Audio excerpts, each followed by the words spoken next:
To help us begin and open the afternoon, I introduce to you my colleague Gwendolyn Wright, who teaches here, architectural historian, teaches here in the Graduate School of Architecture and is also a former director of the Buell Center. So Gwen.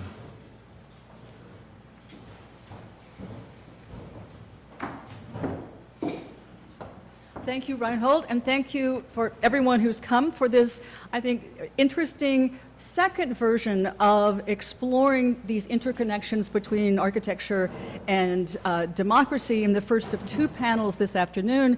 And we have three people who are giving, I think, quite interesting versions of seeing the role of space in this, the ways in which the efforts to try to define possibilities of what would be a positive connection between architecture and democracy are continuous across several centuries and have to do with the commercial or vernacular sphere, but also with efforts to try to make city halls, to think about housing, to think about the kinds of differentiations that happen as well as the places to come together. The first speaker is Gabrielle Esperdy, who is an architectural historian at the New Jersey Institute of Technology and has focused in particular on these aspects of so-called vernacular or commercial environments. And her first book, Modernizing Main Street, was published by the University of Chicago Press in 2008. And she's going to be taking up what has been a recurrent notion of thinking of democracy in the United States as being on the road. Okay, Gabrielle.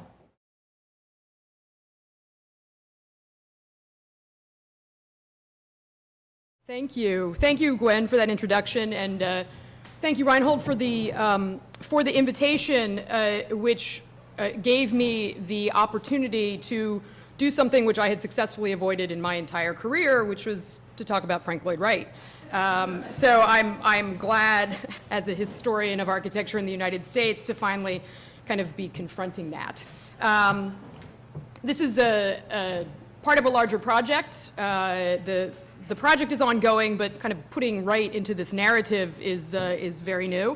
And I'm also really delighted to have followed on the talks that we had this morning, because particularly those that dealt with Wright, because I think we're in some ways sort of drilling down our focus to literally kind of consider his concepts of democracy through the windshield. So given our charge today to use Frank Lloyd Wright rather than Alexis de Tocqueville as ambiguous standard bearer of democracy, it seemed appropriate to begin my talk with these two Lincoln Continentals, a 1940 Cabriolet and a 1941 Coupe, both of which, don't laugh, the whole paper's about cars. Both of which Wright owned until his death in 1959 and used on his epic drives between the Taliesin's at Spring Green and Scottsdale. Now, a Lincoln is probably not the car that comes to mind when you think of democracy, even if the company was named for our 16th president because its founder had voted for Lincoln in 1864. With a price tag of about $4,000, when an average car was around $800, the Lincoln indisputably was a luxury ride. But this doesn't mean that these Continentals were antithetical to Wright's democratic ideals, assuming he applied them to cars and houses in equal measure. Thus extrapolating from In the Cause of Architecture, quote, there should be as many kinds of cars, I'm inserting there, as there are people, and as many differentiations as there are different individuals, which helps explain the level of custom detailing that Wright lavished on these individual vehicles.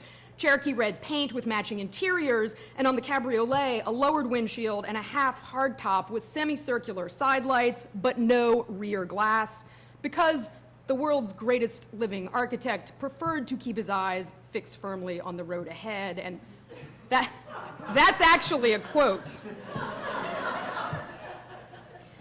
Frank Lloyd Wright was an automobile aficionado. Even after he stopped driving, around the time he turned 70 in 1937, his car collection grew. A Benz, a Bentley, a Jag, and of course these two Lincolns, which seems to have been the last American cars he acquired. By the late 1950s, Wright had become increasingly dissatisfied with U.S. models, as he made clear in comments to the Michigan Society of Architects meeting in Detroit in December of 1957. Wright dismissed the cars of the tail fin era as, quote, evidence of bad design, unquote. They appeared to Wright like a ferry boat coming down the street, gnashing its teeth at you for no good reason and shrieking to heaven while disturbing the quiet beauty of the environment. Numerous critics of the 1950s have associated Carr with environmental blight, Victor Gruen and Holly White chief among them. But Wright might have been the only one as offended by the design of the cars as he was by the design of the roadside. Though he could have easily placed the blame on the growing power of car stylists at this moment, in this case, Virgil Exner of Chrysler, Wright made sure that his audience knew they too were culpable. Why do you buy these things, he said? Why do you go on from here to there with your streets becoming more and more crowded and your cars getting bigger and bigger with no consideration ever given to the nature of the thing, the nature of mobility in a car? More was at stake in Wright's critique of car design than mere consumer preference. He saw it as a choice between quantity and conformity and mediocrity, or quality and Jefferson and freedom. I'm not paraphrasing, those are his words. For Wright, of course, there really wasn't a choice. No democracy, he declared, can live on quantity. This statement belied the economic realities of American industrial capitalism in an age of progressive obsolescence. And it is easy to dismiss for echoing the hollow rhetoric of the Eisenhower era, except that Wright had been making declarations like this for a couple of decades. And so had commentators beyond the world of architecture and urbanism who, like Wright, grasped the significance of auto plus mobility. Automobility originated early in the 20th century as a straightforward synonym for motor travel, but it quickly transcended this limited usage. In 1922, the New York Times declared that in the United States, truly, we are an automobilic people, for whom cars had begun to mean more than transportation. Automobility appeared on the paper's editorial page again in 1931, when the Times noted with satisfaction the theory that, quote, civilization is measured by the degree of the people's mobility, unquote. A few years later, Life magazine chimed in. With his roads and automobiles, the modern American is the world's most mobile man. With incredible swiftness in a few short decades, automobility came to encompass the broadest culture of the car, its material artifacts and its spatial domains, as well as the political and economic policies that supported their proliferation. Along the way, as Cotton Seiler convincingly demonstrates in his recent book, The Republic of Drivers, automobility was constructing American subjectivity and reifying the car's association with modernity and freedom of a distinctly U.S. variety. The car had become the very figure of democracy. In the Kahn lectures Wright gave at Princeton in 1930, in The Disappearing City, published in 1932, and in the statement that accompanied Broadacre City's debut at Rockefeller Center in 1935, he explicitly connected the car with the country's so-called core values of individuality, understood as choice and self-determination, and mobility, both geographic and social. The motor car is a motor car, Wright opined at Princeton, and the more it expressed its power and purpose, the more beautiful it was. Here, Wright deploys form follows function towards the realization of lofty principles. And now we see democracy itself in this fresh light, as an ideal that is consistent with all these new expressions of this new power in freedom. At long last, Wright continued, the machine had become a sword to cut old bonds and provide escape to freedom, which of course meant somewhere out there, far beyond the limits of the old, congested, vertical city, epitomized by the skyscraper. The gift of the motor car, as he described it, coupled, of course, with telecommunications and mass production, had already brought about the general mobilization of the human being, he said. As a result, the horizon of the individual has immeasurably widened. As the density versus dispersal show makes so clear, Broadacre City's essential urban morphology was its horizontality and its expanse. The horizontal line of the machine age indefinitely extended as the greatest architectural highway. The flat plane of the machine age expanded into the free acreage, eventually of the free democracy. By the 1930s, horizontality and expanse were increasingly legible in the American landscape.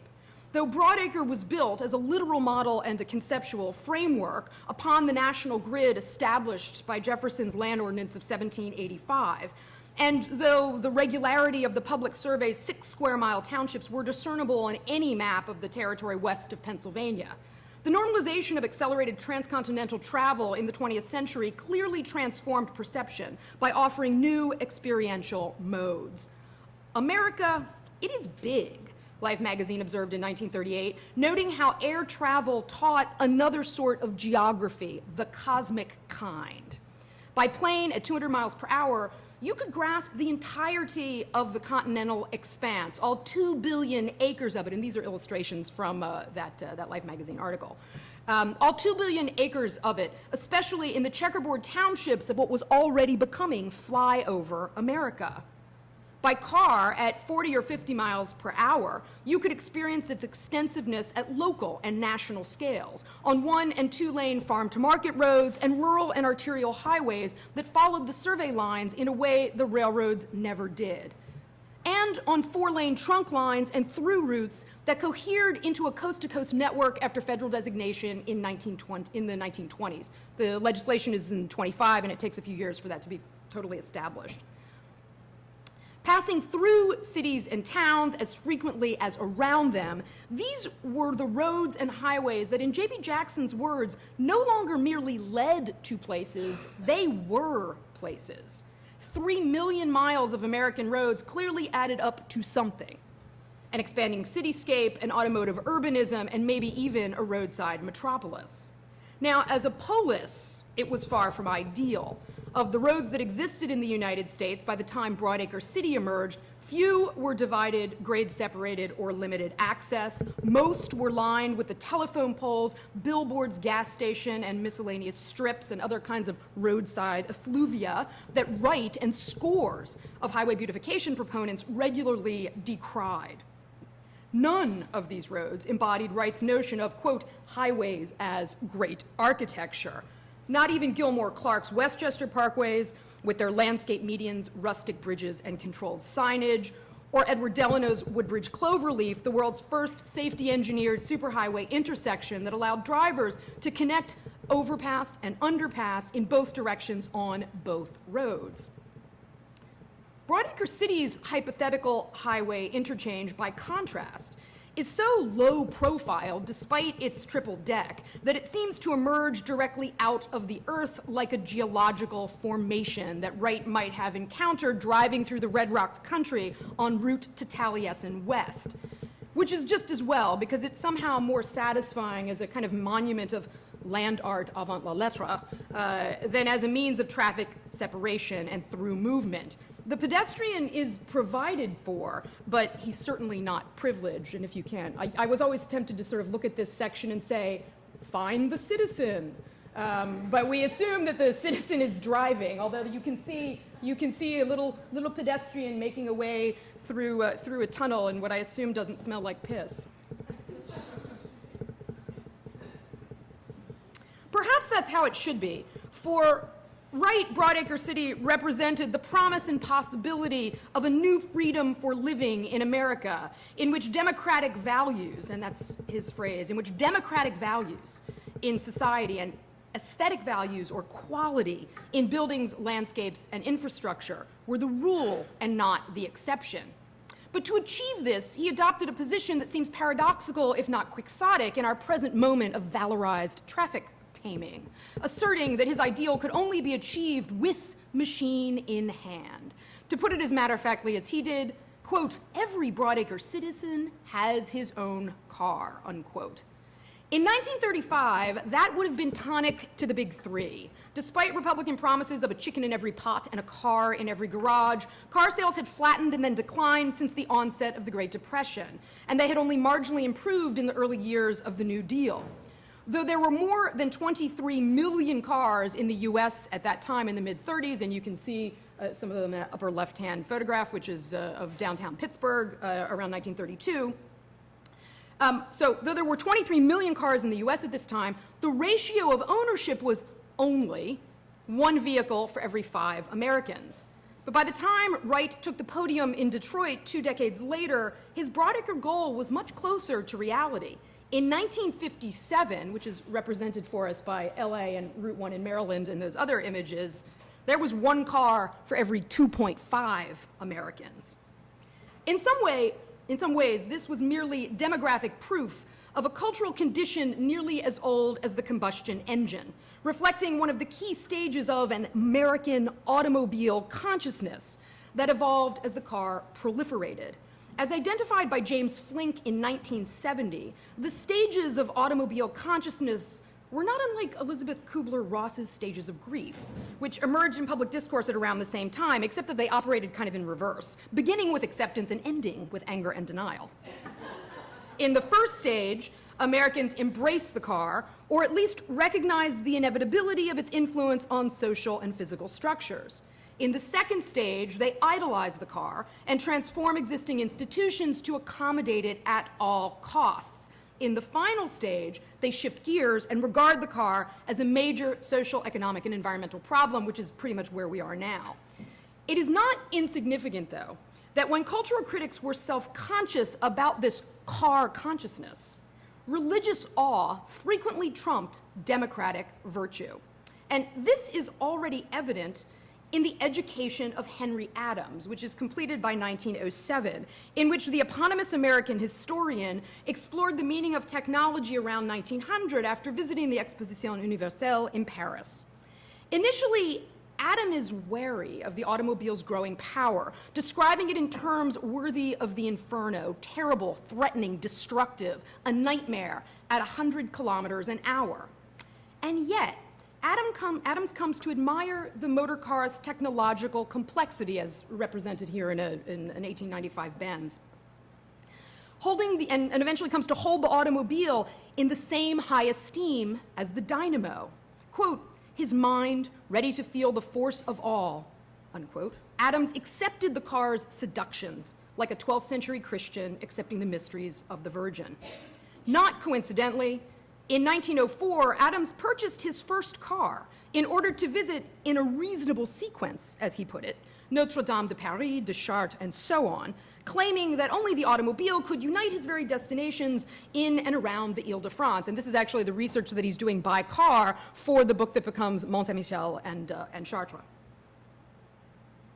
Now, what he eventually comes to appreciate about driving between the Gothic cathedrals, and I'd like to imagine that he had this 1910 roadmap showing us the location of all of the Gothic cathedrals in France. What he eventually comes to appreciate about driving between the great Gothic cathedrals, in addition to the apparent convenience, is the way car travel reenacted the grand sweep of history, quote, at a rate of a century a minute, unquote. His earlier techno-anxiety assuaged by an erudite take on the thrill of speed, Adams is well on his way to the second stage of automobile consciousness. For my purposes this afternoon, this second stage is best characterized by staying in France for a moment longer to consider Roland Barthes waxing poetic in 1955 about the new Citroën DS, the goddess, whose seamless, classically streamlined body he compares to the robe of Christ. Barthes provocatively situates the automobile in contemporary culture. Quote, I think that cars today are almost the exact equivalent of the great Gothic cathedrals. I mean the supreme creation of an era, conceived with passion by unknown artists, and consumed in magic, in image, if not in usage, by the whole population, which appropriates them as a purely magical object. When Henry Adams paired the automobile and the dynamo with the Virgin, he understood the machine as a generative cultural force. When Barthes paired the car and the cathedral 50 years later, he understood the machine as culture itself.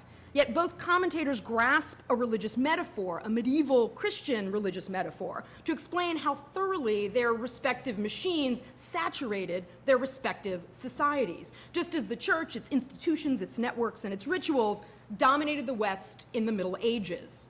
Thus, they convey that automobility was more than a constituent fact of life. Like Christianity, it grew from an isolated phenomenon into a world-dominating force and a car-oriented worldview. Especially in the United States, where by some estimates in the mid-1950s, roads were being paved at 200 miles per day. Such single-minded devotion was particularly troubling to an urbanist like Lewis Mumford, who had been reckoning with the impact of the automobile on American landscapes and cityscapes since at least the 1920s, notably in innumerable sort of essays like his Townless Highway project with Benton Mackay, his general work with the Regional Plan Association, and his longstanding support for projects like Radburn, the town for the motor age in Fair Lawn, New Jersey. Unlike Barth, who remained critically detached, or Adams, who was swayed by terribilità, Mumford was unequivocal in his judgment of the car as design and deity. Quote, "The current American way of life," Mumford wrote in 1958, "is founded not just on motor transportation, but on the religion of the motor car," unquote. The implications were clear. Through its organizations and influence, the car had cultivated something akin to blind faith in the supposed efficacy of privatized mobility, which in turn generated fervent intolerance for everything except what Mumford called a system of mono-transportation. But the real problem wasn't individual drivers indulging in what Mumford decried as the swollen imaginations and infantile fantasies coming out of Detroit. And in The Highway and the City, he actually mentions that he'd prefer a BMW Isetta 300. On their own, these kinds of cars were as inconsequential as itinerant penitents hallucinating in the desert. The real danger was in their aggregation. Like pilgrims and crusaders before them, the mid-century driving public had become zealous, if not fanatical. Quote, "The sacrifices people are prepared to make for this religion of the motor car stand outside the realm of rational criticism," unquote. So irrationally enthralling was automobility in the 1950s that in Mumford's view, the American people were sacrificing nothing less than the polis itself, quote, "wiping out the very area of freedom the private motor car promised to retain for them," unquote. Democracy was being cast into the pyre under the guise of, well, democracy, or at least the operations of the Republic, as demonstrated to Mumford by the $25 billion congressional appropriation to fund the construction of Eisenhower's interstate highway and defense system in 1957. Of course, where Mumford saw democracy's demise in what came to be known as the greatest public works project in history, others saw democracy's salvation, including General Motors, which by that time had produced its 50 millionth car, had assumed the mantle of largest corporation in the world, and had its former president and CEO, Charlie, what's good for General Motors is good for the country, Wilson, serving as Secretary of Defense. During his years at the Pentagon, Wilson worked tirelessly to make the interstates a reality, and so did General Motors. The company lobbied hard for the establishment of the system and threw the full weight of its media apparatus into the effort. Give Yourself the Green Light, a GM promotional film of 1954, picks up where Two New Horizons, a GM promotional film of 1940, left off, which makes sense since both were produced by the Jam Handy Corporation, the nation's leading maker of motivational movies. The earlier film uses scenes of Norman Bel Geddes' Futurama, of course also underwritten by General Motors for the 1939 World's Fair, to imagine a nation of magic motorways, offering, quote, "freedom of movement from place to place," unquote. The later film finds that, quote, "the American dream of freedom on wheels is largely unfulfilled because Futurama's free-flowing," the alliteration is great here, "Futurama's free-flowing channels of concrete and steel are limited to a few scattered miles, quote, across the friendly face of the land," unquote. And these, alas, are not sufficient to carry what it called the mounting traffic of our growing greatness. A manifest destiny of motorized mobility is clearly in jeopardy. "We're running out of roads," the narrator intoned, "because we didn't dream big enough." This stirring Burnham-esque rhetoric, combined with scenes of mid-50s urban congestion that you see in some of these thumbnails in large cities and small towns alike, was a deft piece of corporate propaganda.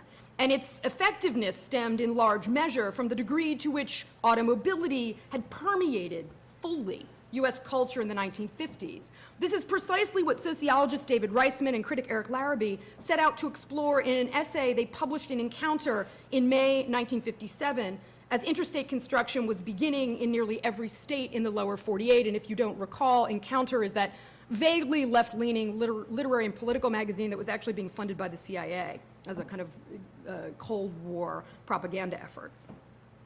Autos in America, the name of their essay, extends Reisman's earlier analysis of the lonely crowd to examine the influence of the car on the mid-century American character and to dissect the second stage of automobile consciousness, revealing its political as well as idolatrous dimensions.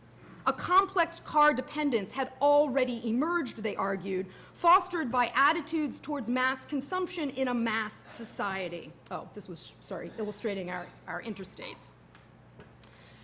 So here, fostered by attitudes towards mass consumption in a mass society. Scrutinizing the consumer psychology and market research that produced the latest models from Ford, Chrysler, and General Motors, such as are illustrated here, the authors are led, unsurprisingly, straight back to those putatively American values the car had come to embody over the preceding half-century. An intrinsic appeal to freedom, a manifesto of self-definition, an affirmation of one's democratic impulse. Those are all the phrases that Reisman and Larrabee use. And so they link these values and sort of explore these values in order to investigate the way they were deployed or manipulated, depending on your point of view, to increase sales of cars that were, ironically, increasingly homogeneous in appearance. And now to come back to where I began and conclude, the conformity and mediocrity coming out of Detroit was precisely what Frank Lloyd Wright would rail against while in Detroit a few months later in December 1957, in the speech to the Michigan Society of Architects with which I began my talk.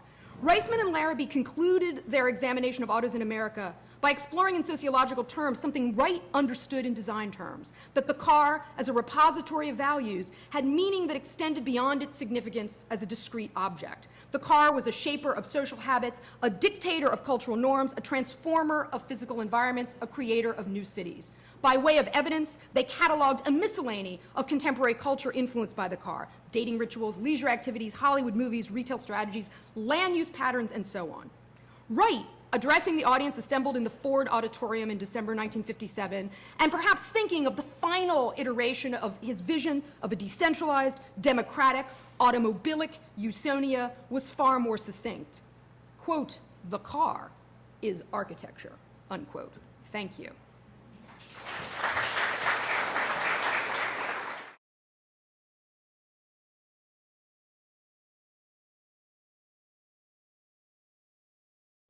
The second speaker is Sarah Whiting, who is the William Ward Watkin Professor and the Dean of the School of Architecture at Rice. She has previously taught at Princeton, at the GSD, at IIT, at the University of Kentucky, and the University of Florida. And she's also done, I think, a very significant essay for many of us that looks at Mies in terms of the city of Chicago and the ways that we see these intersections and conflicts between public space, which is one of the topics she'll be taking up, and the power of development. So, Sarah. I'm very grateful to Reinhold and especially Jacob, who is a very patient individual, for your patience and for this invitation. While people should always be wary of giving titles too much significance, it was the title of this conference that made it impossible for me to say no to it, even though this is the worst time of year to hold a conference. Architecture has a collective audience, one that's necessarily spread across a whole spectrum of awareness. I'm just going to check my time before Gwen does. So architecture has a collective audience, one that's necessarily spread across a whole spectrum of awareness, from the entirely distracted, as Walter Benjamin has told us, to the architectural aficionado, as a friend of mine calls them, or aficionados.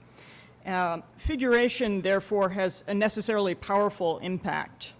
And obviously, we all know the impact of representational figuration and symbolism, particularly as it played out through postmodernism, but I've always been more interested in non-representational figuration, the impact of abstraction and the boundaries of non-representational figuration as a collective language for architecture's broad audience.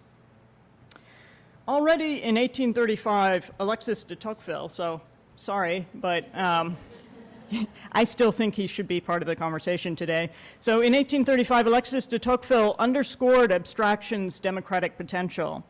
Democratic citizens, he wrote, will often have vacillating thoughts, and so language must be loose enough to leave them play. As they never know whether what they say today will fit the facts of tomorrow, they have a natural taste for abstract terms. An abstract word is like a box with a false bottom. You put in what ideas you please and take them out again unobserved. So this is in entire contrast to Irene's depiction of Warren sort of wanting to have a specificity and being against this idea of the nebulous. De Tocqueville sort of admiring that nebulousness as precisely the democracy of language in America. So with this brief phrase, de Tocqueville uncannily presaged the abstractions that would mark post-war modernism, particularly in the United States, when a number of writers, architects, politicians, and economists, among others, created an entire landscape of such boxes with false bottoms, abstractions into which a variety of possibilities could be placed.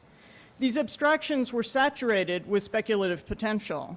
Manifest in the steel and glass byproducts of the post-war industrial economy, the resultant buildings figure an additional speculation, that of a financial sort.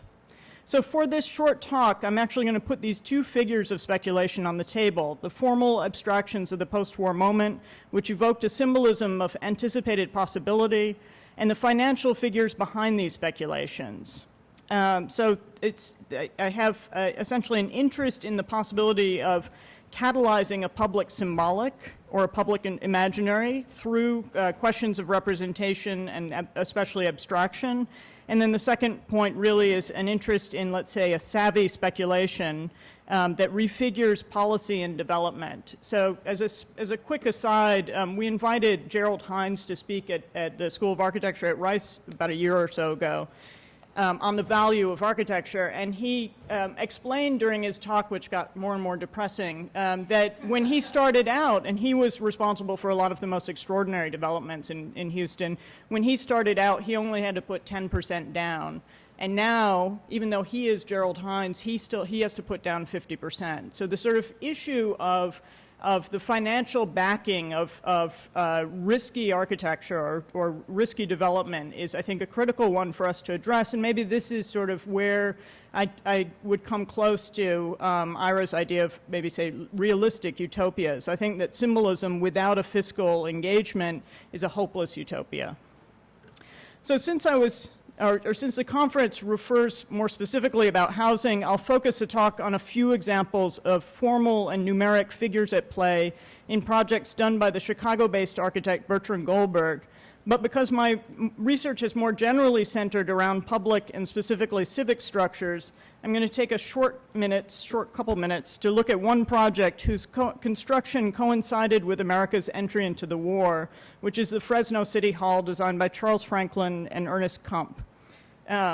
Which is a sweet building that I talk about as often as I can because so few people know about it. So this little city hall figured democracy in very immediate ways, and I think we can talk about whether its directness is naive or whether it offers a model that might very well be appropriate to reconsider today.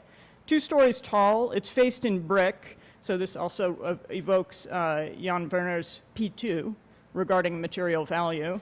It's faced in brick that's laid in a stacked bond that is a parallel perpendicular rows, and it's trimmed with stainless steel and aluminum. Perhaps the most direct, some would say the dumbest element of its accessibility is that it has no stairs or elevators, but only ramps, both in its exterior and interior. It also used movable interior partitions rather than walls. Writing in 1944, MoMA curator Elizabeth Mock identified this building as perfectly encapsulating both the achievements and the challenges faced by the more urban-scaled civic type during the 1940s, and she selected it for her MoMA show, Built in USA, which featured built work done between 32 and 44.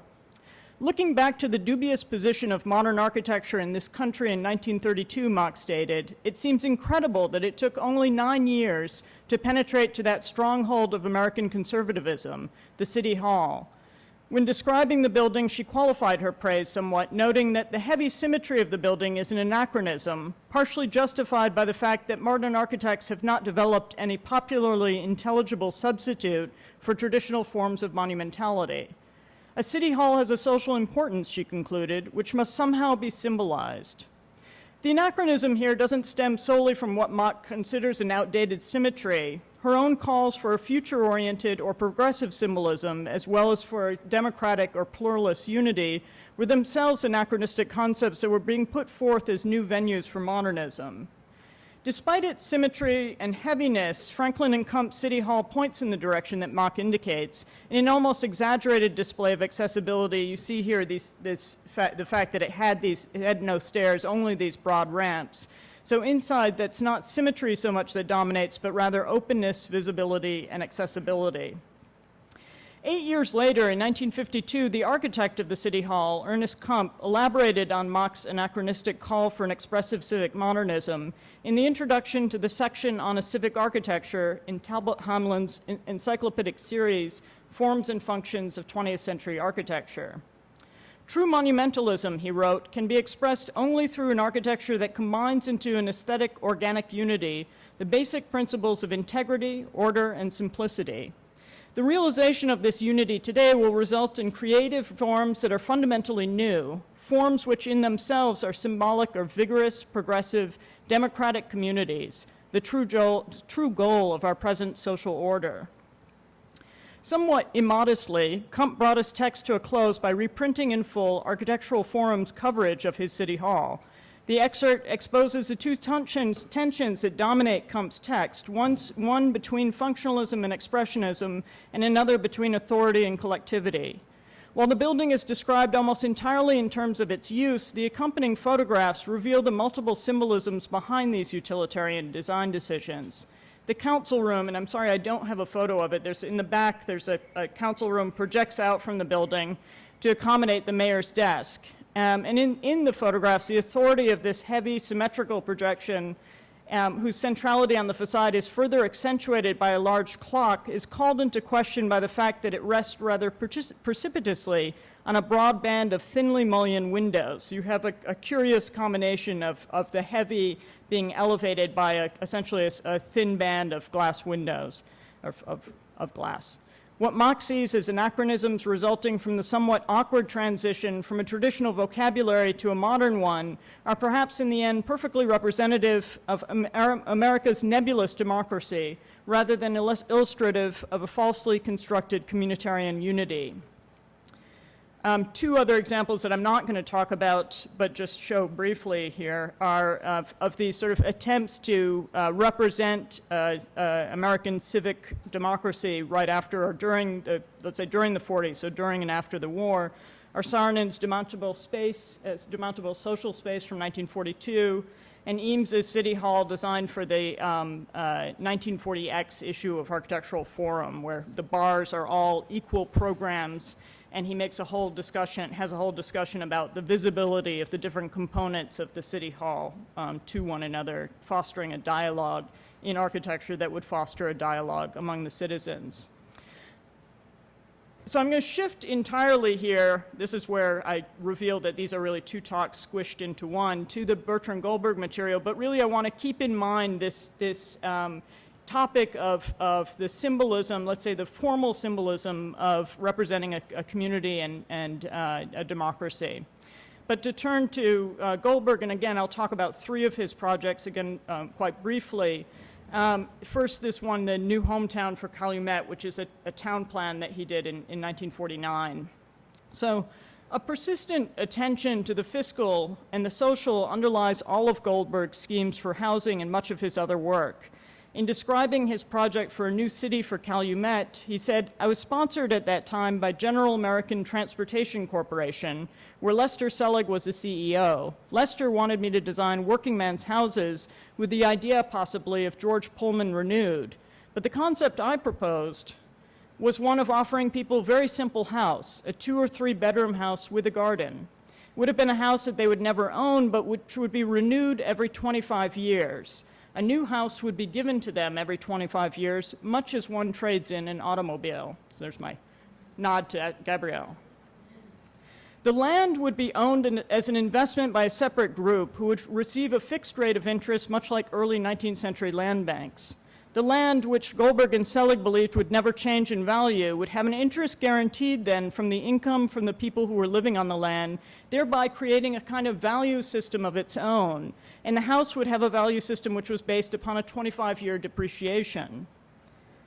The town plan was a superblock that combined strong influences from Pullman, Ebenezer Howard's Garden City of 1898, and Frank Lloyd Wright's Broadacre City, and that's my nod to Frank Lloyd Wright. Both Howard and Wright offered large-scale visions for reorganizing urban and agricultural life into units that were neither urban nor suburban, but lay somewhere in between at a middle scale.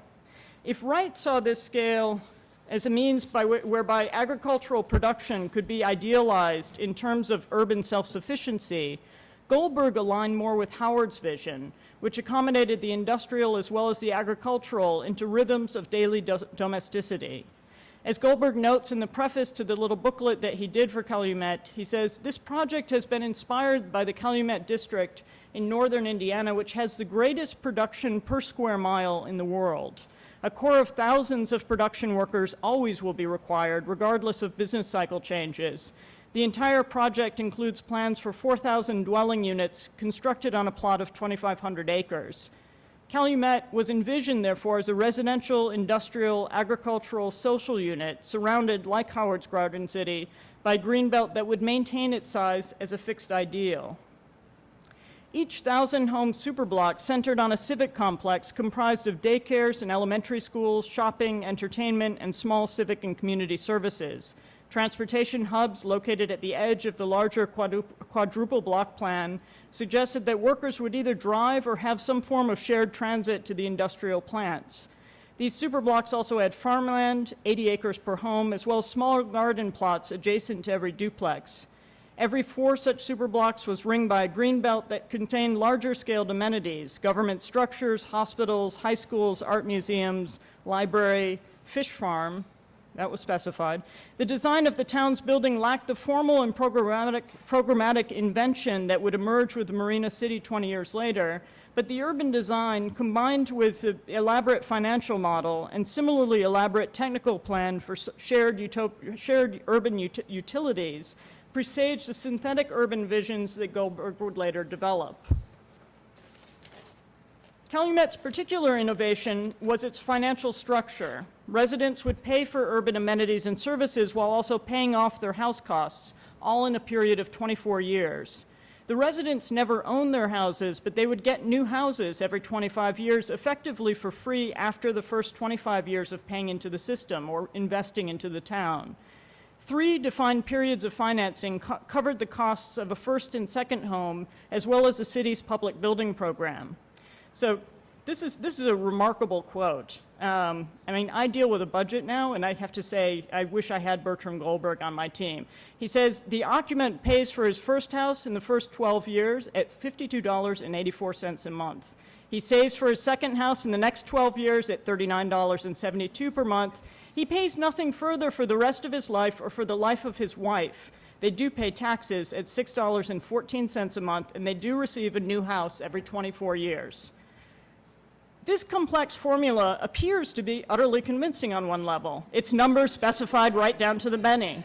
Though in today's post-mortgage, post-Bernie Madoff era, it's hard not to imagine that there are plenty of weak spots in its communal chain. Howard, who was himself an insurance salesman, not an architect or a planner, had worked out a similarly elaborate financial model for Garden City, whereby residents paid into the upkeep of the communal town, and then leased it out. Potential investors were then drawn in by Howard's promise of a 4.5% return. Goldberg's scheme remains somewhere in between Howard's quasi-public body, Pullman's company town, and Wright's democratic individualism. With his 1966 proposal for Burns-Jackson, Goldberg extended his financial speculation from a novel market model to a new scheme redefining federal urban renewal. Burns-Jackson, which was a 12-square block neighborhood southwest of downtown Dayton, was settled in the early 19th century. But by the 1960s, this low-lying area, which was prone to flooding, was Dayton's most blighted neighborhood. Concerned about this decay, coupled with race riots that highlighted the tensions between the economically depressed, predominantly African-American Western neighborhoods and the rest of Dayton, led to the formation of a community organization that hired Goldberg to create a plan to save this area. Goldberg recognized that what was required to succeed at establishing such an urban living memorial was increased density, mixed use, and with all of his urban projects, strategic financing. To avoid artificiality, he focused on restoration rather than constructing new old buildings. His office conducted an extensive survey of the neighborhood's housing stock, and you can see here this analysis and documentation of the housing stock, and proposed increasing the density of the area by 2.5% by turning houses into apartments. To this densified fabric, they also added commercial space and 2 new apartment towers of 600 units each. Additionally, he proposed constructing 50 arts and crafts houses, an urban invention that lays somewhere between the traditional craftsman shop and contemporary trends for loft living. Overall, the project managed this delicate balance between defining a community while not isolating it from the larger city around it.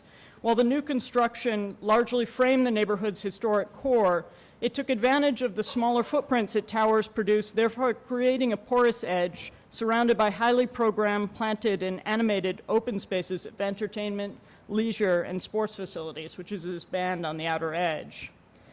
Finally, and most importantly, Goldberg developed an innovative and once again complex financial schema that combined obtaining FHA approvals, urban renewal funding, stock options, for-profit, and non-profit components. The proposal report spelled out steps for this financing in addition to providing the building survey and scheduled demolition, restoration, and new construction phasing.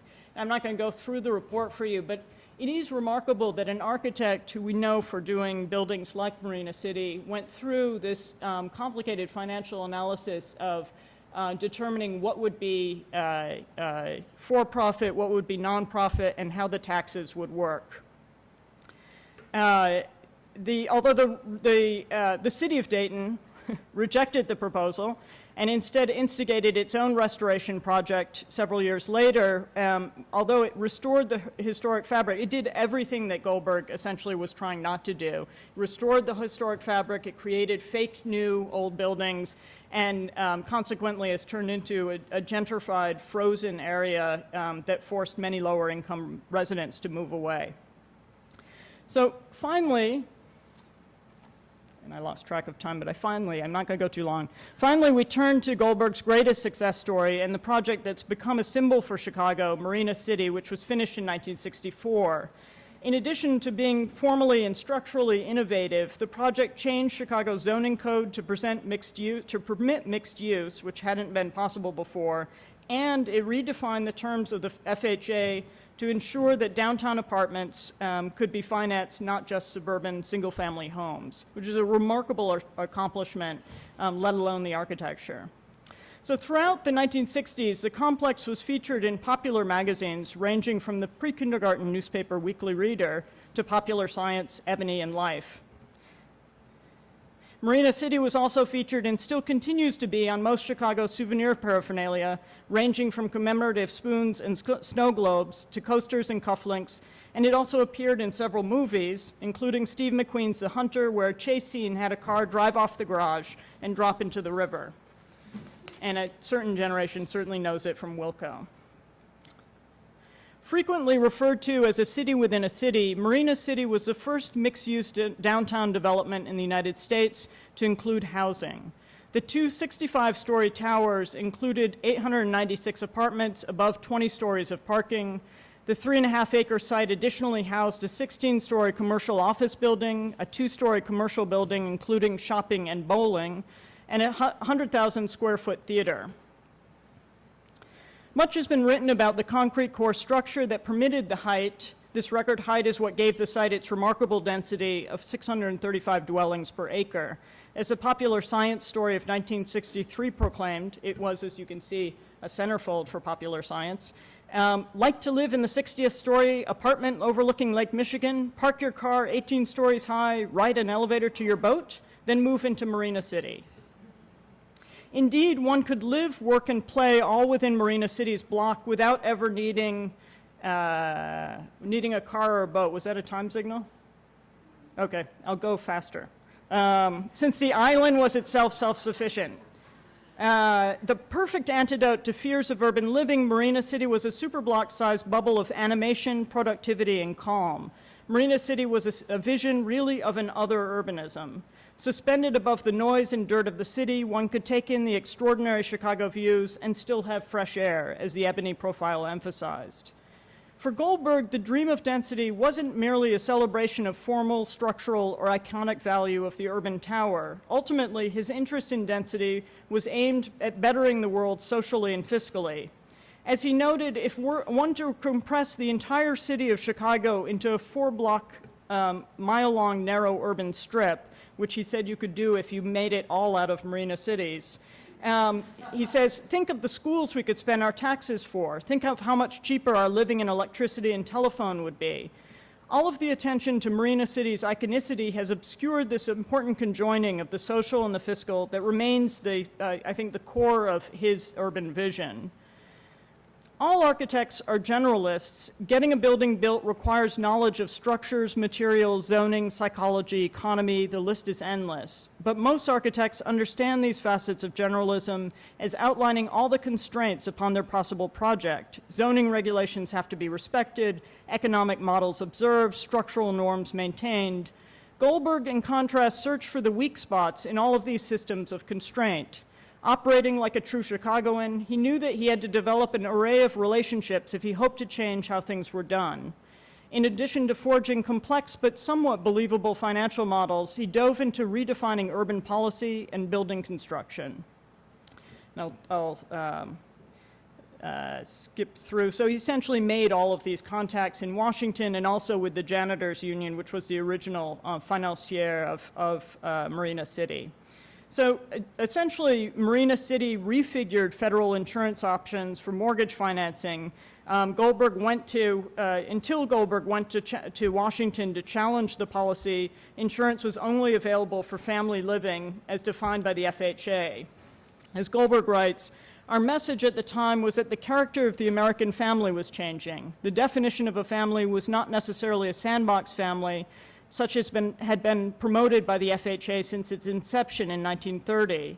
As a result of our bargaining, the FHA changed the wording of Title 27 regulations from an intent to build for families with children to the concept to build for family living. In short, Marina opened the way for untraditional households, including single people, childless couples, and even unmarried couples to attain FHA funding. The condominium housing building boom that redefined downtown Chicago and many of our other cities in the decades following Marina City owes an enormous debt to Goldberg for enlarging the FHA's definition of what constitutes a viable household. Finally, as a means of returning to the importance of the symbolism of the democratic realm, let me close with a quote from an article that Goldberg wrote near the end of his life. If architecture has lost its judgment, it's also had a lapse of memory, that this art was part of a revolution that founded America and changed Europe. Could a government be faceless even when it showed its humanism with Social Security, equal rights, health insurance, art grants, school lunches, etc.? Architecture needs a face that can be committed to that change, a face to show that architecture is a social art in an industrial age, but above all is concerned with the individual. So I leave you with this double image of Marina City, the iconic image of the corn cobs that can floor anyone, or the Sugimoto, the nebulous image of this building having many representations within the public imaginary. Thank you.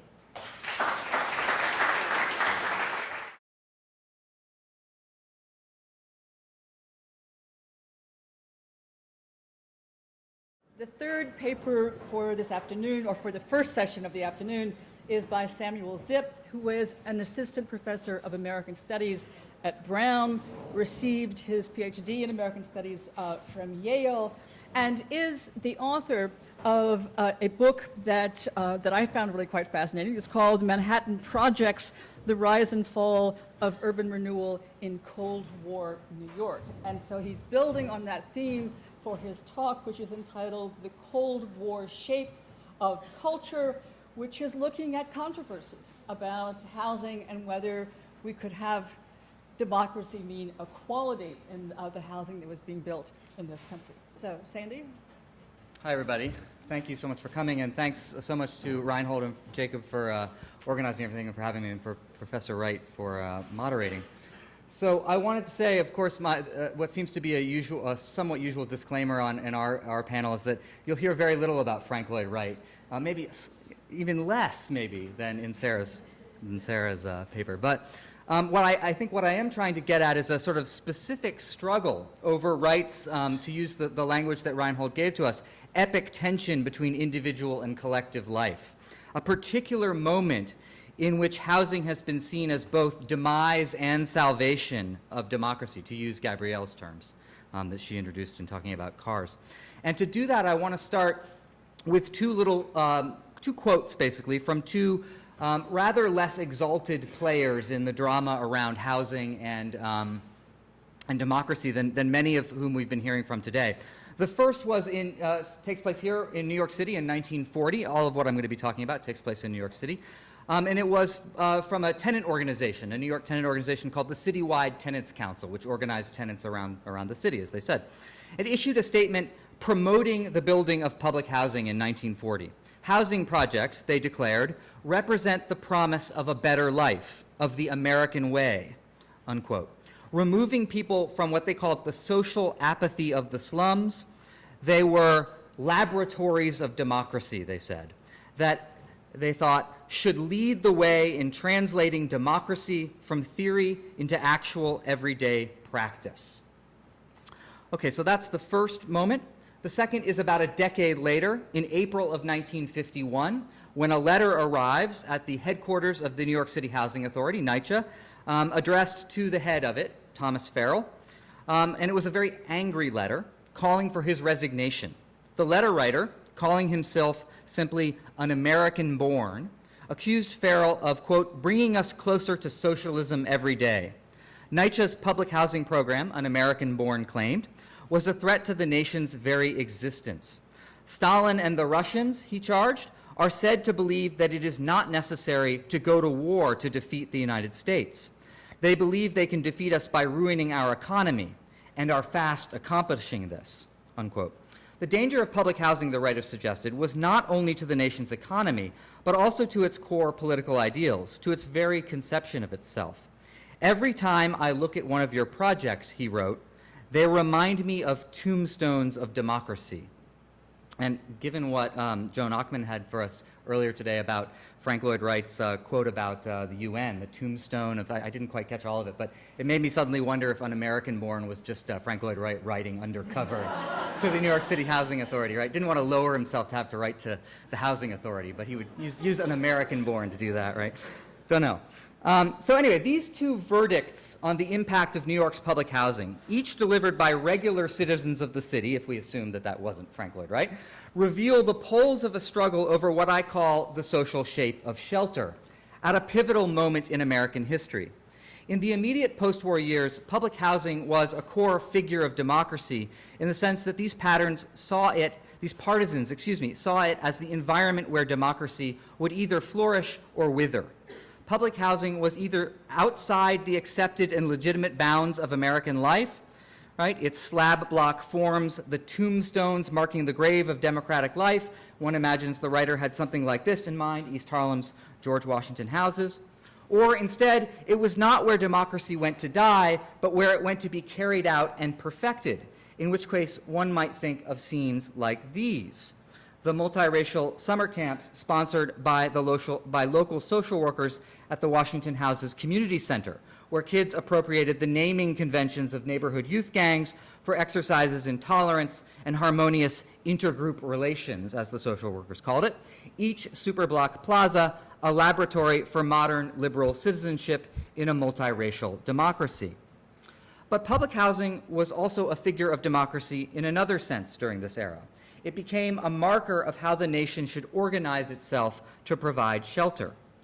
Shelter takes shape as housing, as a category of housing, at the point where political economy and political culture intersect. But it does so in terms that arise out of what I think of as particular historical conjunctures. And in this case, public housing became an emblem of a struggle over what form of living arrangements the public powers of a capitalist democracy should endorse and underwrite at a particular time when that democracy's claim to represent progress and modernity felt itself imperiled by a socialist challenger. It was, in that sense, about how democracy itself should be constructed in the dawning age of the Cold War. The antagonism surrounding public housing's relationship to democracy, laboratory or tombstone, was at the heart of the key part that it played in determining the Cold War shape of shelter, and in many ways the housing compact that we still live with today. Now, we are more accustomed, of course, as we've seen a number of times over the course of the day, to thinking of the post-war era in terms of the suburban house. A new, affordable, modern home was the purchase upon which so many others depended, stoking demand for a host of other big-ticket items, from cars and refrigerators to furniture and televisions. And so it's no surprise that the single-family house emerged most powerfully as a symbol of the new post-war world, potently blending the pursuit of property values with the pull of domestic virtue. The private single-family house, publicly supported by FHA and insured mortgage loans for white men, GI Bill preferences, and tax credits, captured perfectly the marriage of public market striving and private repose, manly enterprise and feminine caretaking, to which the consumption economy catered. This image, of course, captures the way that the home appeared to be the guarantor of prosperity and abundance, the very ideals around which the new global contest between capitalism and communism would eventually turn once World War II was ended. The quest for economic growth and its attendant culture of abundance became a bulwark of national identity, a shared pursuit expected to gather diverse peoples into a secular faith, a communal belief in which, ironically, the raw materials of belonging were individualism and the freedom of consumer choice. The single-family house could not help but find itself at the center of this concatenation of Cold War hopes and fears. But public housing remained something of a question mark in this era, something of a problem. Now, I argue in my book, in other places, that tower blocks, the public housing tower blocks, loomed even larger in the public imagination than their imposing height or their super-blocked acreage. For some, their proliferation was as much of an issue, of a problem for American life as it was, as the single-family house was. We can get a sense for that, I think, in the sense of for the ways that it swept over certain parts of the city, and particularly in New York, certain parts of the city, in ways that I think we don't quite have a full appreciation for now, in ways that we sort of accept public housing as part of the fabric of the city, and we're happy that, particularly in Manhattan, that it remains in close-in neighborhoods in the city. But in the late 1940s and early 1950s, it was something more of a question mark. We can get a sense for that by looking here, this sort of recreation of how public housing proliferated over East Harlem across the 20 years after World War II. Now, of course, you'll see here that this is basically highlighting places where public housing was built, and you'll see down the right-hand side the projects as they appeared.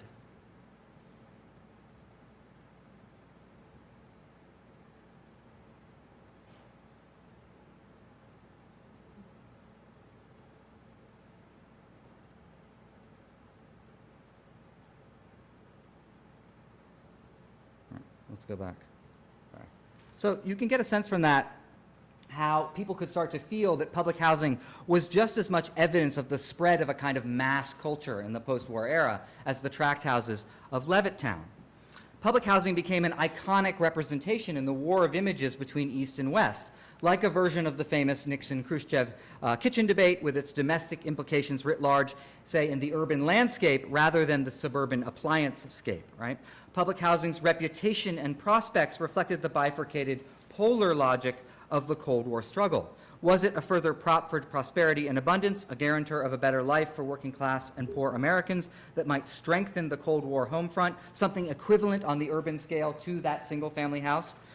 On the one hand, the tower's simple, precise geometry spoke for a frank and assuredly progressive vision of how capitalist democracy and liberal universalism, flush with unprecedented economic growth, would solve the problem of housing the masses better, perhaps, and hopefully, than centralized planning. But perhaps, on the other hand, it was little more than some kind of socialist plot, right? Its aspirations to mass impact reminiscent of the very subversive powers it was being called on to ward off. Suburban homeownership, underwritten by cultural ideals, public policy, government subsidy, and the powerful real estate lobby, could make urban public housing seem downright seditious in an era of rejuvenated capitalism, reestablished American power, and communist threat at home and abroad. Was it, again, in other words, laboratory or tombstone of democracy? Now, the Cold War shape of shelter, as I see it, began to emerge in the congressional debate over the 1949 Housing Act. A sampling of the testimony from real estate interests and their congressional allies, excerpted from a larger treatment in my book, Manhattan Projects, shows how they set out to defend the social ideal of single-family homeownership from the incursion of mass-produced modern housing. Public housing was, as Herbert Nelson of the National Association of Real Estate Boards had it, quote, European socialism in its most insidious form. Or as Thomas Holden of the F.W. Dodge Corporation testified, public housing was, quote, cunningly devised as an instrument for transposing the American free society into a blurred carbon copy of the socialist and semi-socialist states of Europe. For some, European socialism was only the first step on a slippery slope. Frederick Smith, an Ohio congressman, called the bill, quote, a sweeping advance on the part of the power planners toward their goal of complete regimentation, Russian style. Rodney Lockwood, who was president of the National Association of Home Builders, summed up the opposition's position before Congress this way. Public housing, they felt, was a danger to, quote, free American institutions and a free economy based on individual initiative and responsibility. For Lockwood and his allies, public housing was socialistic because it would undermine independent homeownership, a conception of the social shape of shelter that was, quote, peculiarly the province of the private citizen. The Housing Act threatened, quote, our traditional method of basing our democratic form of government upon the economic basis of the family unit owning its own home, owning a piece of America, if you please, and living in its dwelling on that piece of land. Public housing, he suggested, was an entirely foreign way to organize living arrangements, a collectivist stain on an economy and culture dedicated to home ownership and its proper role as the essential commodity of individualism and of liberty. So it's important to understand also that this industry campaign against proliferating socialized housing dovetailed profitably with an already fierce local resistance to public housing drawn along lines of race. In a number of places, the specter of public housing inspired neighborhood associations and citizens groups to protect white neighborhoods against public housing. They protested its building and on several occasions resorted to violence and intimidation to try to prevent blacks from moving into newly built projects. Part of a larger attempt by whites in cities and suburbs across the country to prevent blacks from moving out of ghettos into neighboring white areas. These movements produced a nearly unbridgeable color and class line around inner cities, as a number of urban histories over the last 20 years have demonstrated. The Cold War amplified this widespread racial conflict over urban space to make public housing appear doubly threatening. If public housing was nothing short of a conspiracy to overthrow property rights and enforce some form of race mixing, it was, as Frederick Smith, the Ohio congressman, argued, a, quote, bill to further enslave the people of the United States. Now, Smith here is picking up on the rhetoric that would drive American Cold War strategy, a vision laid out in National Security Council paper 68. NSC 68 was a paper that saw a sharp division between free society, the United States, and the, quote, slave state of the Soviet Union. Now, NSC 68 was delivered as a top-secret prod to policymakers. It was intended to encourage military resistance to Soviet aggression. However, its binary rhetoric of slave and free societies, in part picked up from rhetoric deployed around World War II and the distinction between democracy and fascism, and transposed into the Cold War era, made its way into the larger culture and served to legitimate an already prevalent and widely accepted view of this emerging tension between superpowers as a struggle between darkness and lightness. So not only did public housing threaten to enslave Americans politically and economically and confer upon whites the unfree status historically forced upon blacks, but it promised to profoundly underscore this sense of unfreedom by making whites live on the same streets and in the same buildings as blacks. Nationwide, resistance to public housing and black mobility emerged as the most profound and lasting legacy of Cold War housing politics. It erected public housing and urban renewal as bulwarks of segregation and reinforced the divisive power of race, which had been on the wane as a marker of biological difference in these years, by perpetuating and strengthening its spatial and economic power. Now, public housing supporters tried to argue against this unfolding reality, this unfolding establishment of a new kind of common sense. They tried to harness the Cold War idiom for their own cause, expanding on the Popular Front idealism that had led the Tenants Council in 1940 to see a laboratory for democracy in the superblocks. For instance, New Deal housing economist and Truman aide Leon Kieserling argued that the housing bill was, quote, founded upon the abundance which is part of the birthright of every American family.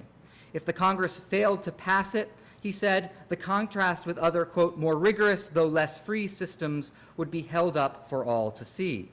Passing the housing bill, many congressional supporters argued, might actually prevent communism. Public housing, said Representative Scott Lucas of Illinois, is, quote, a challenge to the menace of communism which breeds easily in some of the slum-blighted areas throughout the country, unquote. In his widely noted first speech before Congress, Franklin D. Roosevelt Jr., the son of the late president, agreed, remarking that the passage of the housing bill would be, quote, a blow against socialism and communism and for our free enterprise system and our American democracy. Okay, so lingering New Deal commitment in Congress and some of the, I think, fuel from these kinds of arguments joined with widespread support for the 1949 Housing Act's privately backed urban redevelopment provisions to see the bill into law in 1949. But I think the Cold War context that was established in this rhetoric surrounding the debate had in many ways boxed supporters into a defensive position. Over the course of the 1950s, the real estate industry redoubled its attacks on public housing, and public housing itself withered, a casualty of wave upon wave of budget cuts at both the national and various local levels. Looking to stop the bleeding, supporters like Gerald Carey, who was the executive director of NYCHA in the early 1950s, struggled during these years to argue that public housing should be seen as vital to what he called the basic fabric of our society. He and others continued to argue for it as, quote, a weapon in the Cold War. We have been told that we must gather our strength for the long pull, he said, in a struggle of ideologies. Why then do we casually decimate a program that not only helps provide the decent shelter so necessary to our long-term strength and well-being, but that also demonstrates our ability to democratically solve a difficult social problem? And yet, by the early 1950s, the defensive character of Carey's remarks reflected the fact that this battle was all but lost. The antinomies that had propelled the Cold War debate, was public housing weapon or danger in the struggle with the Soviet Union, democracy's incubator or its death knell, had in many ways been resolved. Charges of communist subversion had dovetailed with market-minded ideals of individualism and private property to exile public housing from the culture of post-war prosperity. The Cold War struggles over federal and local housing policy confirmed, renewed, and perpetuated a post-war cultural and political compact. House-minded Americans would not accept public housing as part of an ideal of democratic abundance for the American century. Now, as this newly sort of ratified common sense crept into everyday understandings of public housing, even amongst those who had once supported it, it solidified in many ways a new Cold War shape of shelter. For instance, when the New York Times journalist and former Moscow correspondent Harrison Salisbury, reporting on juvenile delinquency in the late 1950s, discovered conditions in public housing, he was amazed at, quote, how man transformed a utopia into a caricature, a bizarre Orwellian nightmare. Nowhere this side of Moscow, he wrote, are you likely to find public housing so closely duplicating the squalor it was designed to supplant. The gigantic masses of brick, of concrete, of asphalt, he said, made up a new mass landscape that seemed to have created these little collectivist beachheads in American cities, immediate and powerful threats right there in the built environment to the delicate blend of individualism and community that underlay American national promise. Public housing had come to represent in built form the Manichaean clash between individualism and collectivity seen to rest at the heart of the Cold War struggle. Confirmed in this sense as democracy's tombstone, it provided a new and powerful foil for the long-standing and mythic properties accorded to the single-family house in American politics and culture. Handicapped and stigmatized by Cold War political culture, public housing was not only legislated into penurious second-class citizen status, its image as a threat to capitalism dovetailed with its emerging role and its emerging sense that it was simply a poorhouse, ensuring that it would be seen only as a place fit for those deemed lazy or irretrievably poor, a place to put those who could not make it on their own, or even more ominously, those that society had determined, because of their race and supposed social habits, were likely doomed to perpetual poverty. In the end, the Cold War shape of shelter shaped also the segregation and spatial underdevelopment of the post-war American city, and the arrangement by which the private housing market, public-private urban renewal, and public housing would be separately deployed to make modern residential metropolises out of old 19th century industrial cities. Thanks.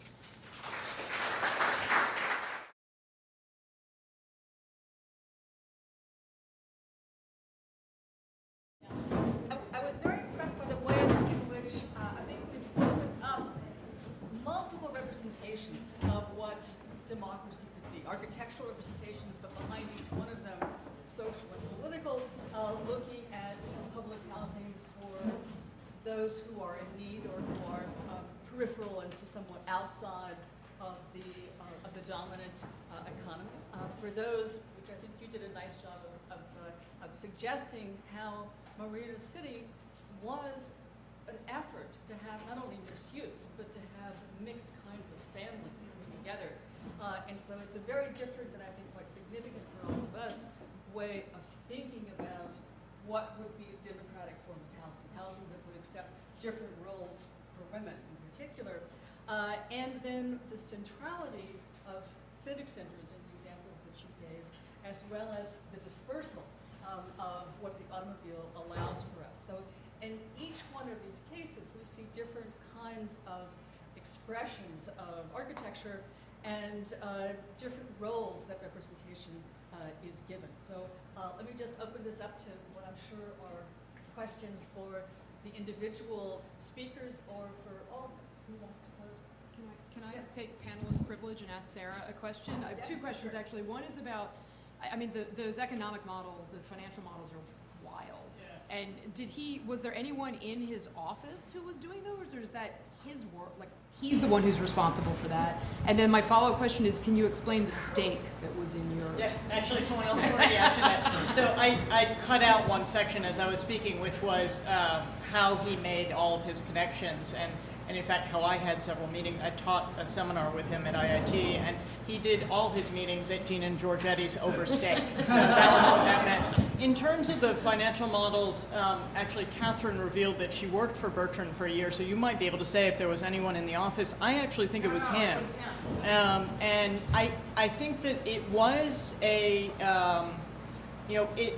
kind of a logic. He had access to powerful people through and I think that's actually an interesting question for everyone today to figure out, hey David, whether, how our society has become so complicated, how that kind of direct contact is no longer possible. But I think that similarly, the kind of simplicity of saying I can have a model that goes around all of the red tape of what we see as the IRS or FHA and propose it and try and get it through was something that he could do at that point. I don't know if we have the faith in that sort of naive belief that we can cut through those models anymore. But maybe we should all be eating at Gene and Giorgetti's and steak. The Atkins diet could do something for all of us. He was an early architect and developer. But it's also a wacky developer. a wacky developer. Yeah.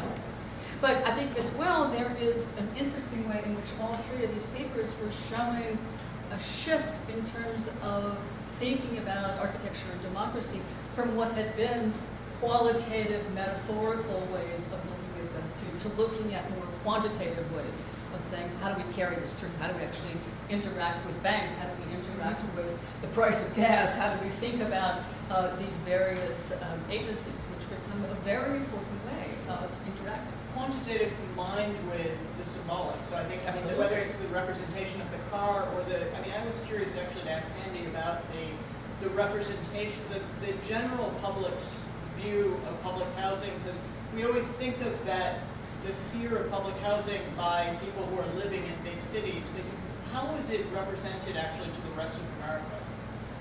Well, I think in a lot of ways it depends on what moment you're talking about, Right. because between the right at the end of the war and into the early 1950s, there definitely is this sense, and it may be only in bigger cities, that there is the sense that there's the possibility that public housing could be sort of incorporated into a range of housing options that might be made available to the American public across incomes and different housing typologies and different kinds of funding arrangements.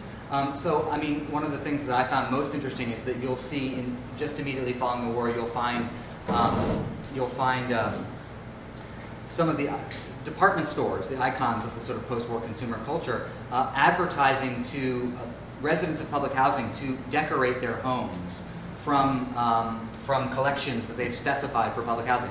And then you'll sometimes see them in the same listing with a bunch of with ones that are more urban renewal projects and some that are more sort of sponsored by privately funded entities. All right, so you have this kind of interesting mixing where things haven't quite sorted out and people haven't really sort of settled into their ideological categories. There's this sense, particularly right in the wake of World War II, where you have this possibility for new sortings out.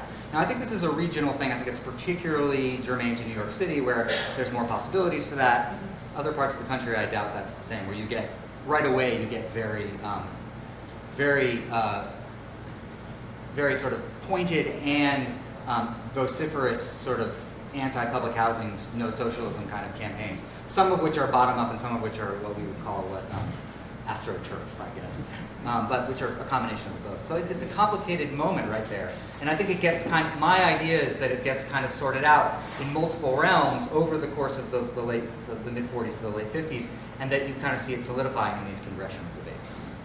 But you know what's interesting is that even in the 30s, in some of the much smaller scale kind of public and quasi-public projects that are built, there's this recognition that if we are assisting with the provision of shelter, we can in effect turn these people into good consuming Americans. So you see some of that department store and sort of other commercial tie-ins happening earlier. And I think the other thing that's worth noting in terms of the financial strategies for implementing kind of Goldberg's projects and other things, particularly with respect to housing, is that the FHA models itself on the kind of consumer mechanisms that the auto industry had pioneered.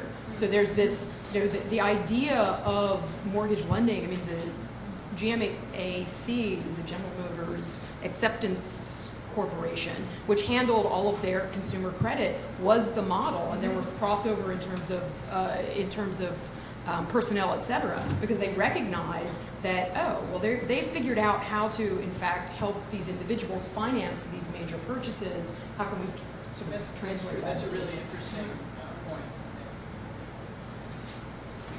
Yeah, sorry, you guys are having such an interesting discussion. I don't want to interrupt, but I just can't resist. On the question of the identification of democracy and the state, which lurks behind, obviously in case of housing and its various relations or interpretations of the Cold War, and then consumer society is supported by either the highways or the FHA, etc.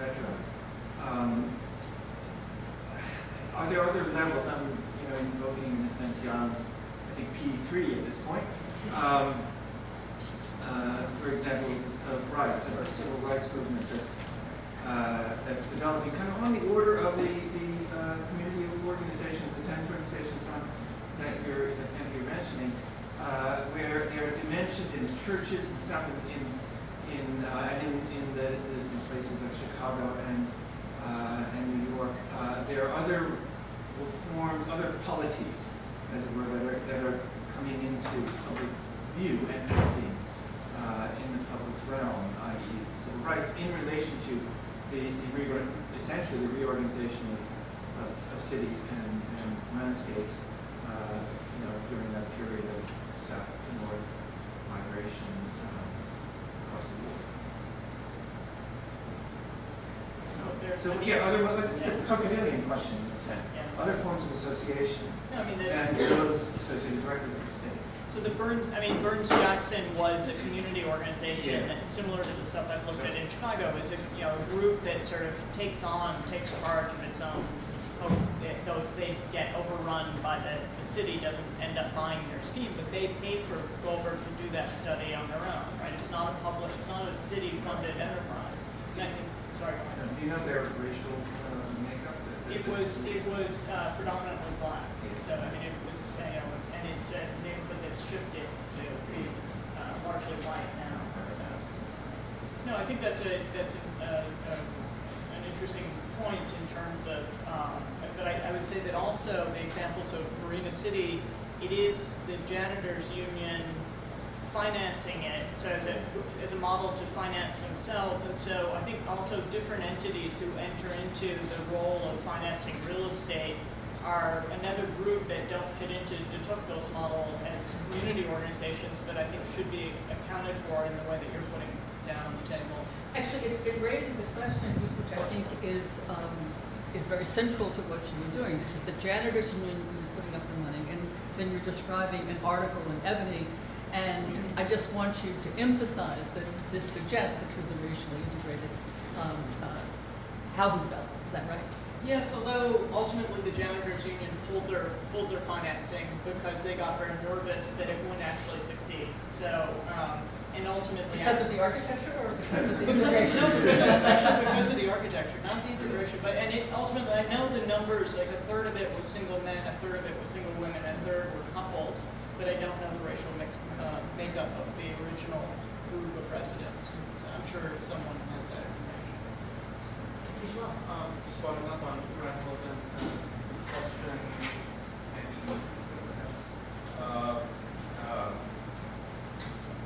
the idea of, racial division is obviously housing, the question of housing is falling across racial divides, right? And sort of this is exactly about race.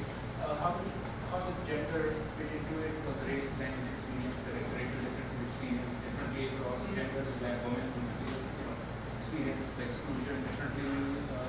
Was there an intention to sort of this idea that accounting for or acknowledging or describing racial difference, was it also described in gender terms? No. So, are the black men feminized in a way, or the black women masculinized in a way in terms of what they perform, how the house they came? I think if we went to that level of critical discourse in any of this, the archive that I'm drawing on, we would be disappointed. We can read into it, I think, and discover, what I think we find is that gender is always, in these kinds of discourses around housing, perhaps not in other more activist discourses around modern housing and the provision of amenities around these. But when it comes to this level of the sort of disputes around the political culture and the political economy, it's usually, it seems to lay below the surface. And I think particularly with public housing, where I continuously asked myself throughout my research, what does anyone have to say about this? It would seem like gender would be at the heart of these places. And yet it was very rarely talked about. It does lay sometimes at the very, behind some of the discourse surrounding how an organization like NYCHA would encourage people to use their houses, but that is in another area than this kind of debate over whether or not this thing should be allowed to exist, right? At that level, the gender thing is mostly at the level of supporting the single-family house, but that again is a very submerged kind of discourse during those years. I mean, you can see it, we can read it out of these texts, and you'll get it out of the kinds of language that some of these folks unwittingly use on the floor of Congress. And you can see it dovetail with the forms of thinking that folks use when they invoke the kinds of Cold War rhetoric of the slave state versus the free state. And you can then get a sense for how these things dovetail. But I'm not sure that it's actively doing as much work. Well, I probably shouldn't say that. I think it's doing work, but I think that it's doing work from behind, from over the shoulder, so to speak. You know, it's oh, may I? Yes. I know you weren't sort of specifically, but if we put that in the context of the highway, there is a real sort of gender tension, particularly in the pre-interstate moment where you have the beautification movement is absolutely a kind of feminized discourse about greenery, gardening, etc., and it's seen as something that is impeding capitalist development, right? That there should be this sort of freedom to develop the roadside, to have incursions into the highway, however you want. And what's really interesting that begins to happen in the organizing around trying to promote the construction of the interstates is that the highway beautifiers and the sort of building highways for progressive economic development, they suddenly come together because they realize that they actually have something in common. And so what had clearly been this sort of masculinist on one side and very much feminized on the other suddenly come together because it's all about this notion of improvement, and that and this of course is when you're dealing with the highway outside of the city. I mean, I think it's more complicated when it was about the highway in the city, but you even see it there in the way that organizing around the development of the interstates and the pre-interstate highways emerge. There's also a very pervasive scare around the female driver in the early 20s and 30s. I really appreciate all of these talks. Fabulous.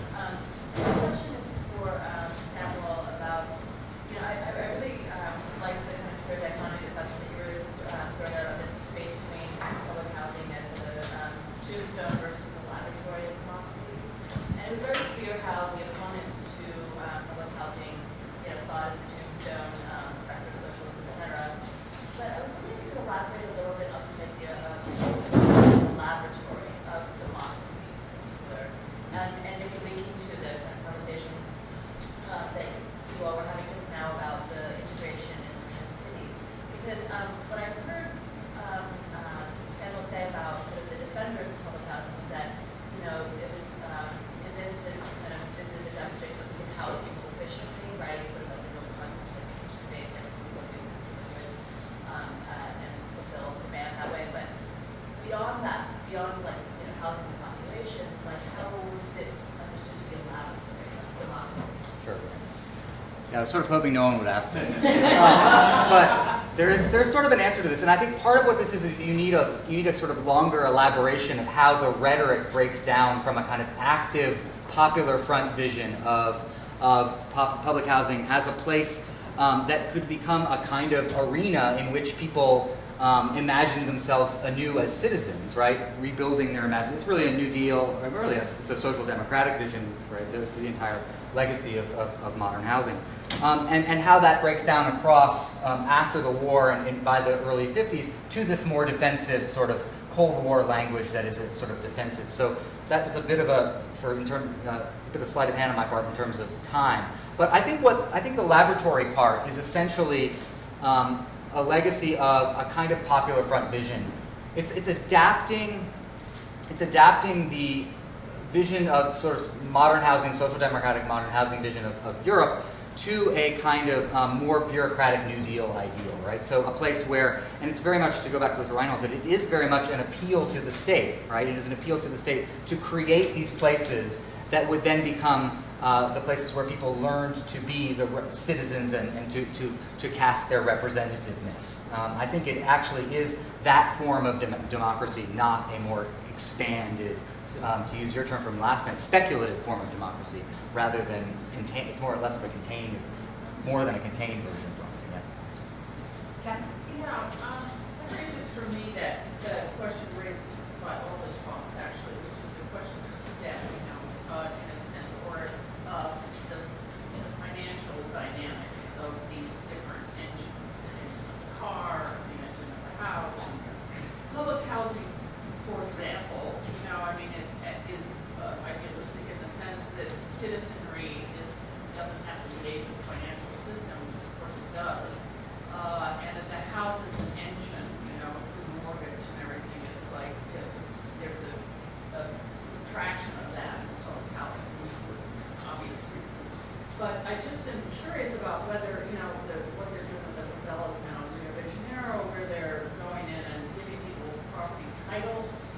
exchange, and then they bring them into the credit market, and then they get a house loan, and then second mortgage, and then they are in the credit market, and then they're in debt. So it's a kind of debt is a sort of engine as well. And so it's funny how isolated the idea of the isolationism of housing is partly just the expediency, because it's a kind of trying to accommodate a difficult, hard society in some way. The part that you can't galvanize into the usual paths or whatever. But it also does seem like a little bit of a non-innovative economic model in a way for either rehabilitation, if that's what is going on, or even just housing anybody, because nothing is added to. It's a sort of a holding bin of some sort, and it actually, of course, it has to be that at some level for people who just are not, let's say, cannot do whatever the economic engine requires. So the car also, I mean, I think Franklin Wright was in debt constantly his entire life because of those cars. It's like he had a car addiction. He was like buying those incredible cars. And I'm wondering if the way the whole debt credit market works with respect to cars is like a beginning of a sort of driving into debt. I mean, debt's been around forever, but it's just, a driving into debt, a kind of eating up the land with this incredible machine that is, spectacularly beautiful and, iconic, sort of aesthetic object, desire, and so forth. But again, it sort of is a modeling of a certain kind of debt-credit relationship. And again, innovations that Bertrand makes are trying to work the system, work the tolerances in some way to see whether they can be added to, subtracted, suspended, in some way, operating in a different sort of way against each other. We're just thinking of those things as tensions or not, or something as a tension. I mean, I think what's really interesting that begins to happen is the way in which there's a shift in conceptualizing how road building should happen in America. And one wonders to what extent it's also related to the shift in how cars are paid for. So if you remember, Henry Ford is vehemently against any kind of loans for cars. You've got the money, you buy the Model T. And again, it's General Motors that really transforms things and begins to think about cars as consumer objects. In terms of road building, right, there had been tolls, and then with the kind of arrival of the automobile, it was this sort of pay-as-you-go, seeding roads, et cetera. So you'd build 1 mile and then you'd build another, et cetera.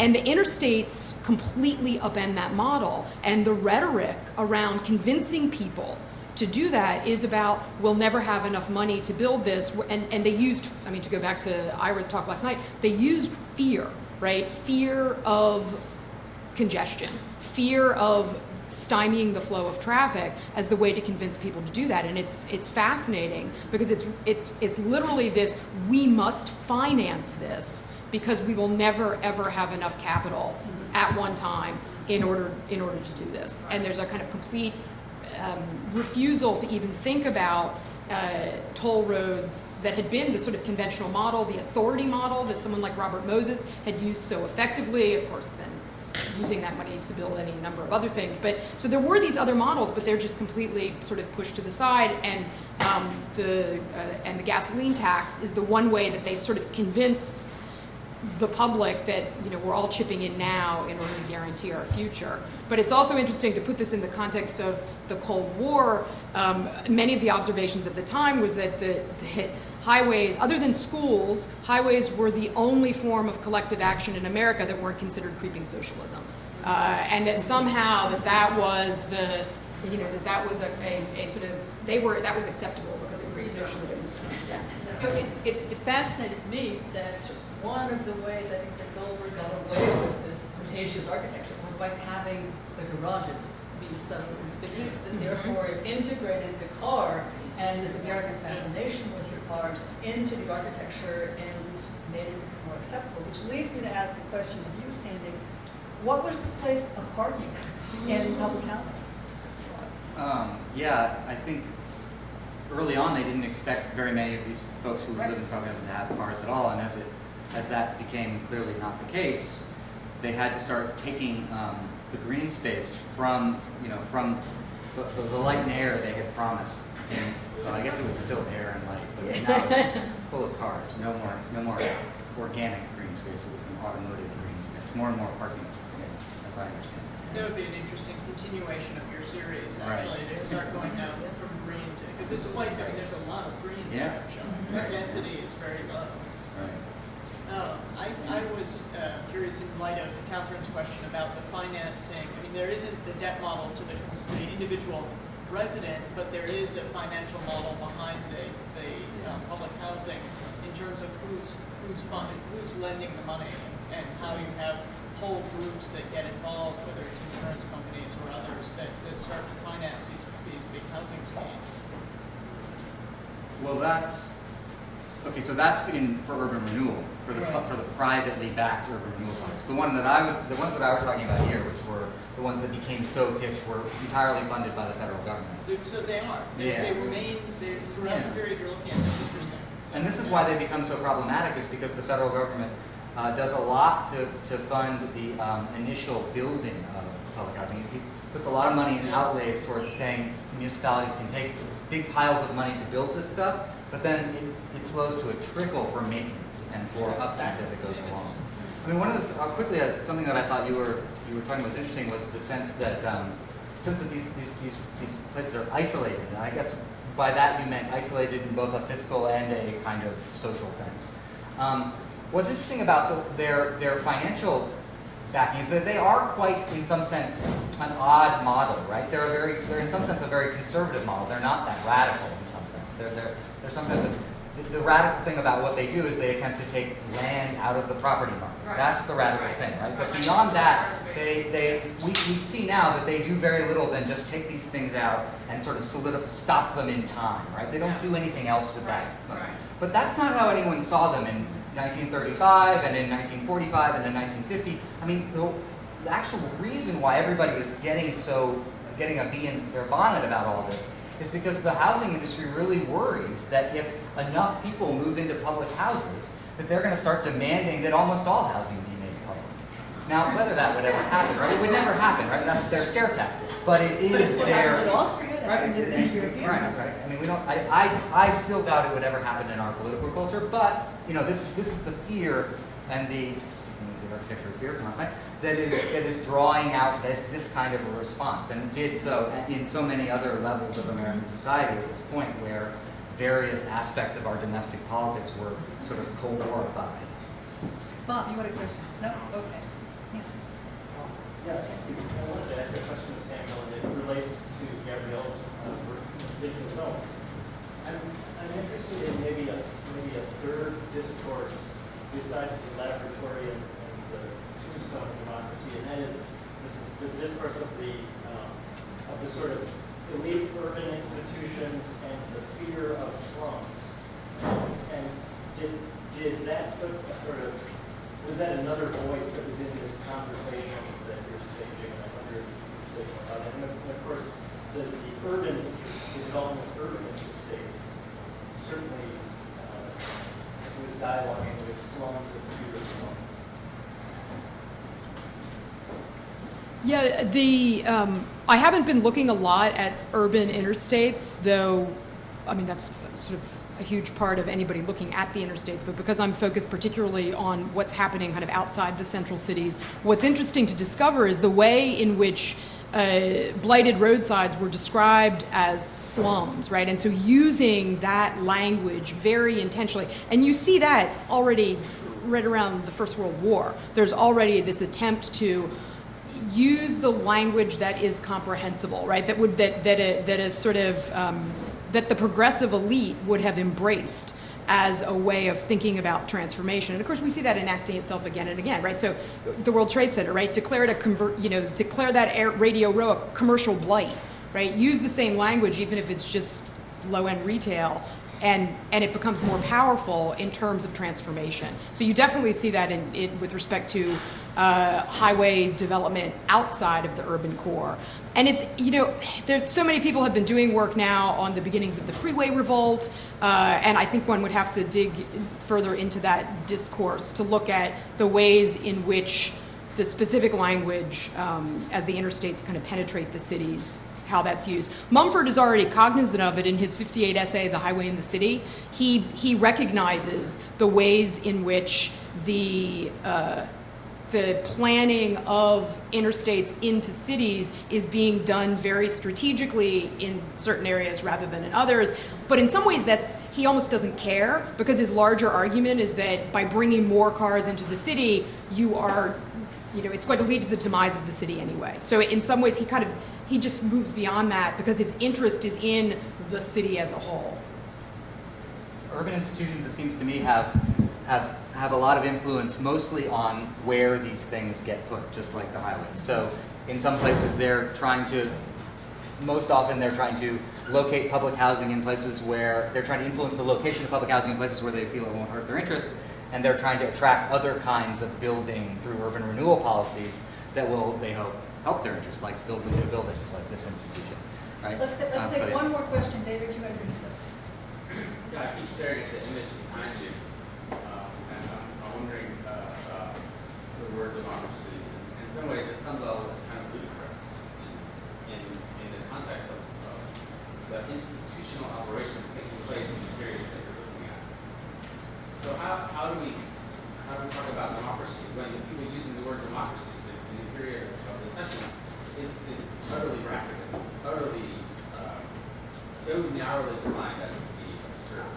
So I'm just wondering if you could step out a little and say, how dare they use the word democracy, or how might we use that word in cultures and events that, let's say, where Goldberg has to write it himself. I mean, I see it as almost kind of pathetic, where he has to write some kind of progressive formula himself, because there is no culture doing that.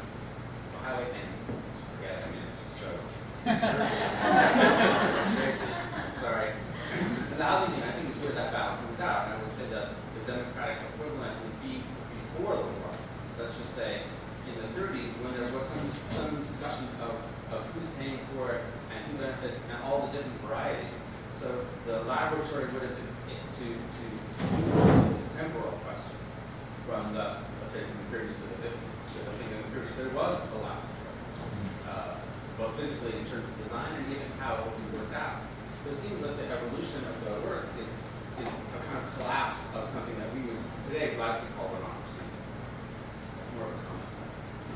Does somebody want to give a response? I'll just say quickly that I think there's an attempt to rejuvenate that sense of the laboratory in the late 40s that fails. And I say that at the beginning. Well, and I think we're going to take a break for some coffee. I'll respond off.